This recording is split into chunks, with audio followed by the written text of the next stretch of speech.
I'm so happy. Hello! Hello my Hyuneeeats, it's your girl Hyunee, and today I'm going to be eating white black bean noodles. So let's dig in because I'm so hungry. Today we're going to be making white black bean noodles. I don't know why, but they came out with black bean noodles that are white. It says hayan spaghetti. And so let's get cooking and see what the sauces look like and how this tastes. So the noodles are pretty thick. There are 3 sauces, 1 oil for when you're done cooking it, stir fry the noodles, and a powder sauce, and flakes that you put in with the water. So let's wait and open the other 2 up. I'm actually really excited to see what this tastes like because who would have ever thought white black bean noodles, right? So I think this is supposed to be like seafoody, so that's why it's white. There's a lot of white seafood soup foods in Korea. It says it has oyster flavor, so it makes the seafoody flavor pop out more. And I think we can start by putting in the flakes, so that kind of makes the broth a little bit more flavorful and seafoody. 3 in here. Previously, I've been showing you guys kind of like B-rolls of my cooking, especially noodles, but I want to start cooking in front of the video like this with you guys. Let me know in the comments down below if you guys want to see more cooking other than noodles. I know some of you guys are going to be like, another noodle video? I know, I didn't want to do another noodle video, but then I have so much noodles at home that I need to eat quickly because a lot of them are going to expire soon, so we gotta do this and eat them all before they spoil. So it's boiling a little bit. So let's read the directions also. It says put in the flakes, leave 8 spoonfuls of water, and then mix the powder sauce and mix the oil. So I guess it's supposed to be a little sticky like this. That's why they want you to leave around 8 spoonfuls of water.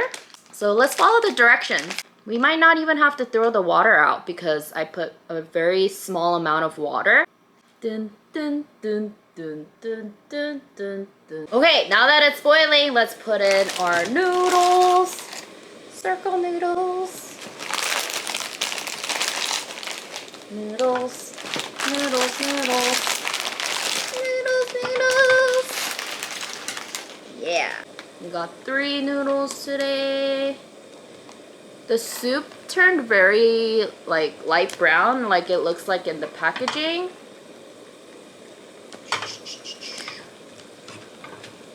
We'll just cook it al dente because that's how I like my noodles. Get that. Ooh, very thick noodles.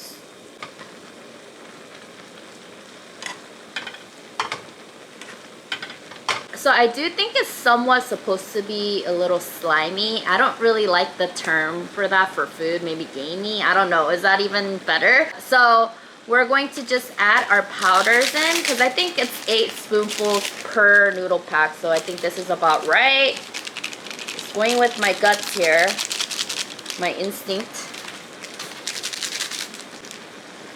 Super powdery, it's brown.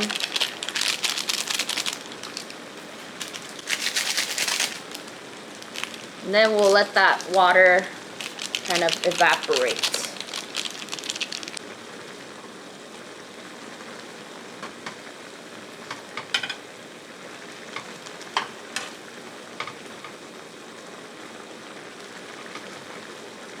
Do you guys see that consistency? It's like a little bit sticky. And I do smell black bean noodles right now, so that's very interesting. Okay. See, a lot of the water has evaporated and kind of sucked in by these noodles. I think this is great. Perfect amount of water. And then we mix the oil for the final step.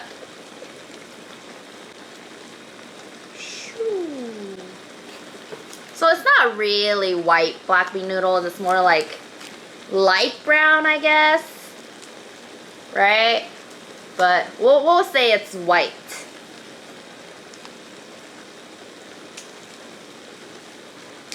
I do smell a lot of seafood right now. Okay, now we mix. And I think we can turn the fire off.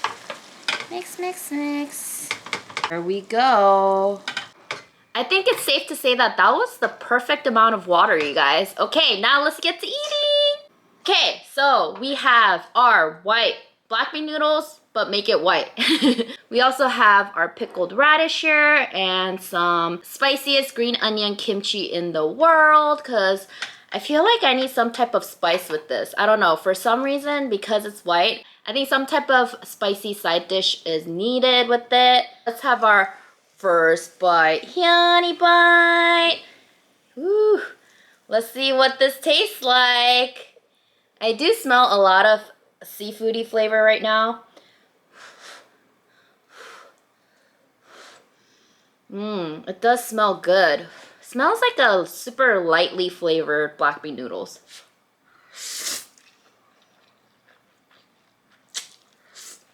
Mmm.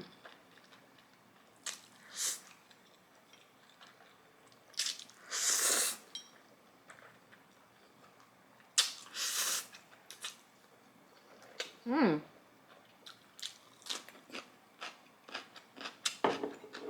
Okay.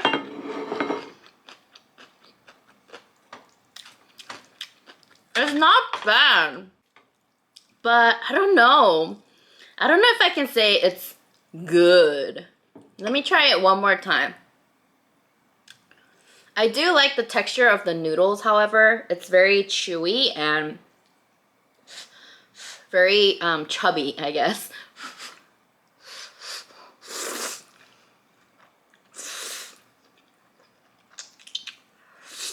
Mmm.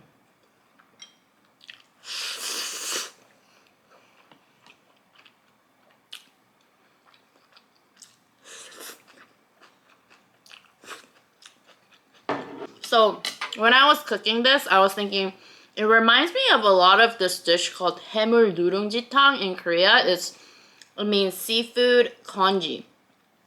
Seafood hard rice congee. I know that sounds a little bit weird, but what nuddongji is it's basically the rice that sticks to the bottom of a pan when you cook it in a pot. And Koreans eat that nuddongji with hot water or hot wheat water, right?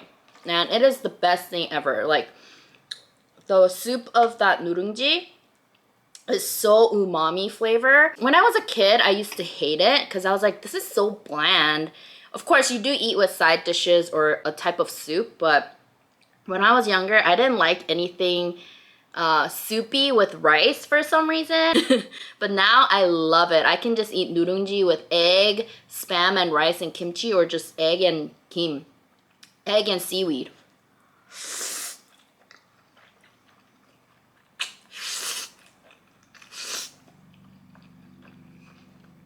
But yeah, this basically tastes like that, but in noodle form.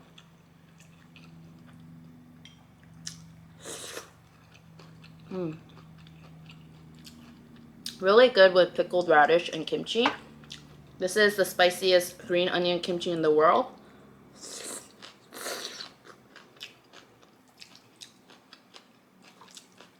Would I eat it again? Honestly, I wouldn't.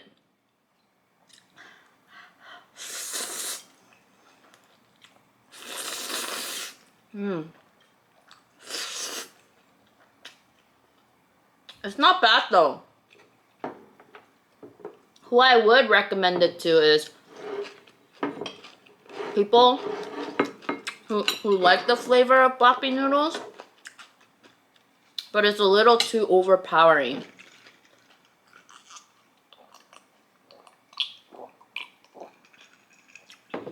So if it's like your first time trying black bean noodles, I think I would try this because it does have that black bean noodle flavor. It's just very like watered down.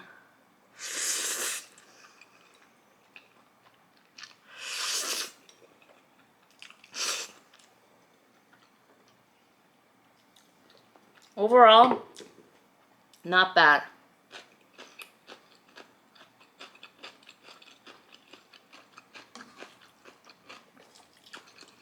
So, I do have some good news. The very first one, if you guys follow me on Instagram, you guys know that yesterday we went for our yearly checkup for my brother B for his brain tumor. And the MRI came back super clean. And I think he's been pretty clean for at least, I would say, 6 to 7 years.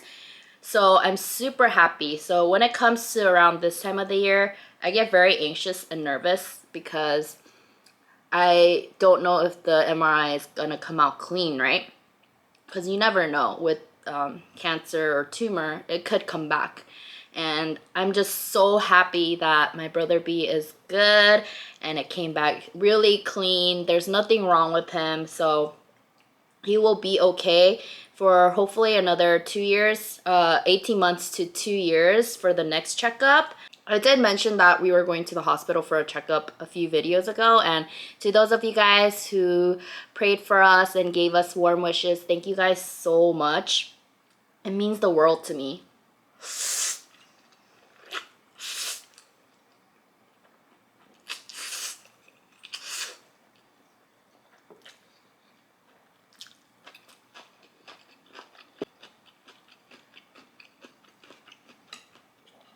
To those of you guys who are new to my channel, you guys might be like, MRI, tumor, what?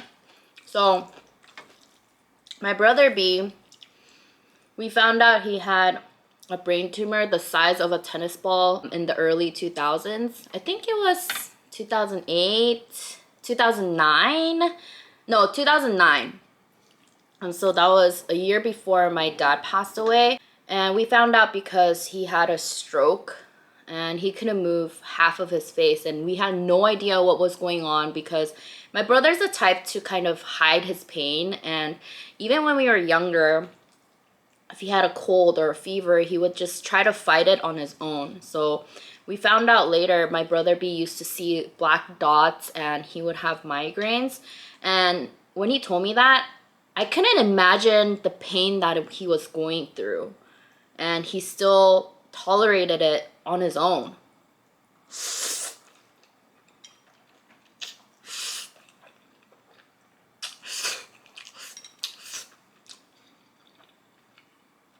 My parents, me, we all had no idea.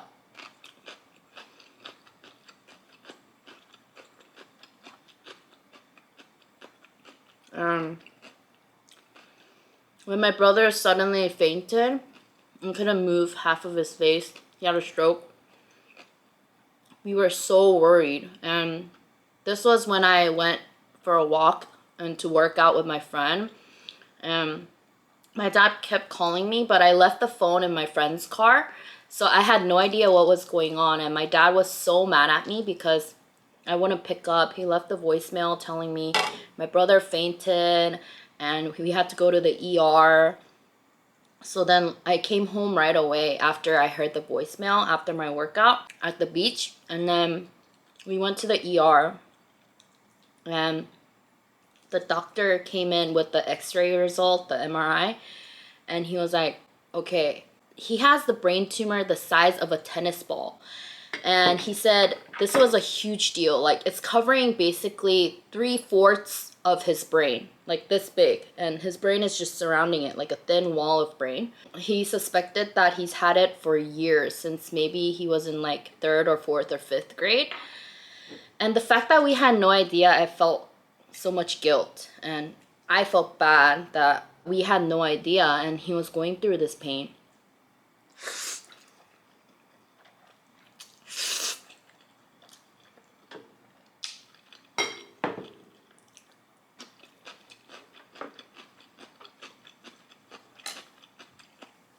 The doctor said he recommended going to surgery immediately. But brain surgery is not a small surgery. It's a huge deal. And we needed to find a neurosurgeon, right?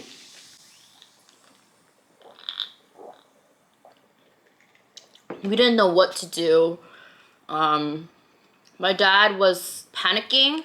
And so he called his boss, who was like a father figure to my dad. They've been working together forever. And my dad didn't have a dad, so he was a father figure to him, and he called him crying and told him what was going on. I'm like tearing up. I try really not to cry, but when it brings me back to the time that it happened, so it's like still so real to me. It feels like it's happening right now as I tell you guys. But he called his boss, telling him, and like tearing up, saying he didn't know what to do. And luckily, my dad's boss was like a huge donor to this hospital that was known for neurosurgeon, and they were able to put my brother's operation date in the day after, or like a few hours after, because the boss was like a huge donor. And so luckily my brother was able to get a surgery and it was successful. And I remember when the doctor came out, we were in the surgery waiting room for hours. And the doctor came out and my dad hurriedly walked over to him asking how the surgery went, and the doctor was like, it was a success. Like, you don't have to worry. Like, you have a huge weight off your shoulders. Like, it's okay. And my dad just hugged him and he started crying. And I think that was the first time I saw him cry. But I'm very grateful to my brother's neurosurgeon and also my dad's boss. We were very lucky. But anyways, after that, my brother B had shunts in his brain because the fluids weren't flowing through. So he had to have a minor surgery after that. And then we flew out to Korea because my dad passed away the year after. And I think the plane pressure kind of messed up with the shunts pressure. So my brother suddenly was forgetting things and he was acting a little bit different and weird, and he would forget that he ate, or he would kind of act like a little kid, like, I want to eat, I'm hungry, I'm hungry. And so after we flew back to the States, we made an appointment to the doctor and we found out the fluid wasn't flowing again because the pressure had changed. So he had to have another minor surgery again.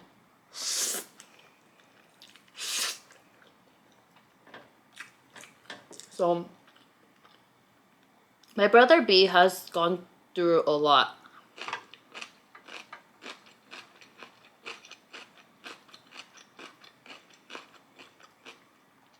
But he's such a trooper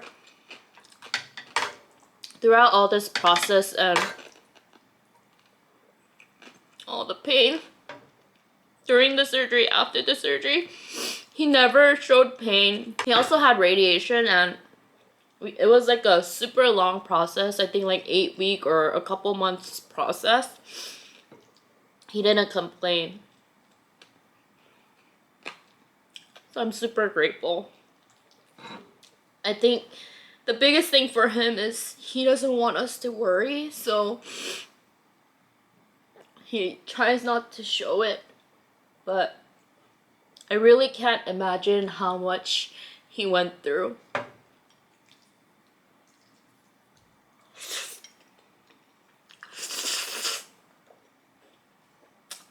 But he is okay now, so I'm so happy.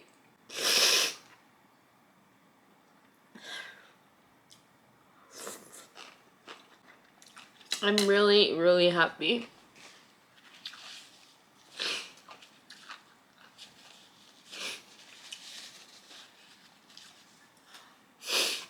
Like, when he sometimes seems like he lost his memory, I get worried because I'm like, is the shunt broken again?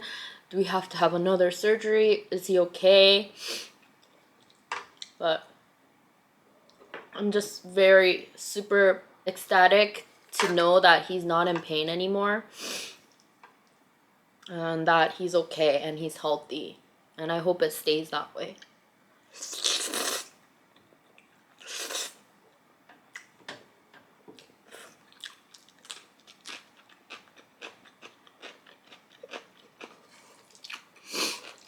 Yeah, I just wanted to share that great news with you guys, and a lot of you guys have been wondering about my brother, and thank you always for caring about him, asking about him.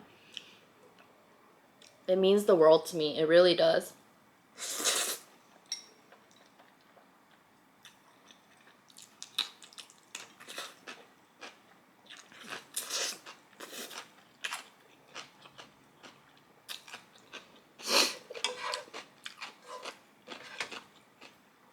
I'll try to have him come on some of my videos in the near future because you guys miss him so much.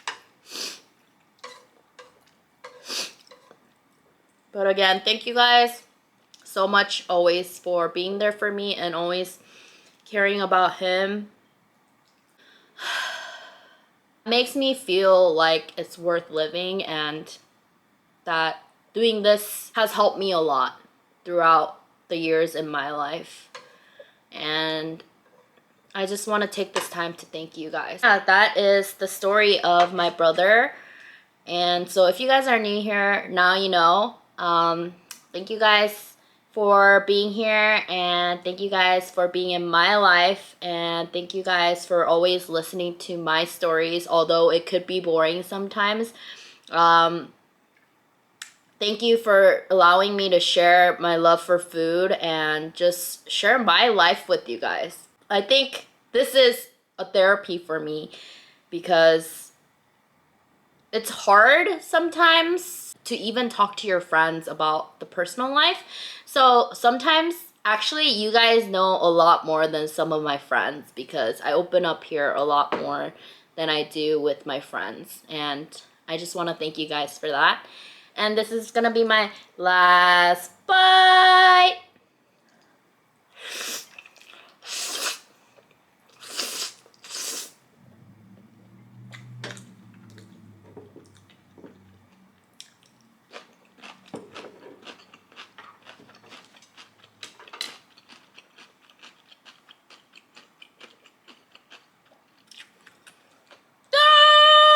So much for watching. Hope you guys enjoyed this video. If you did, please go and hit the subscribe button if you haven't already, and to become a Hyunee bee, and like this video if you guys liked it, and I'll see you guys in my next video. Bye. Bye bye.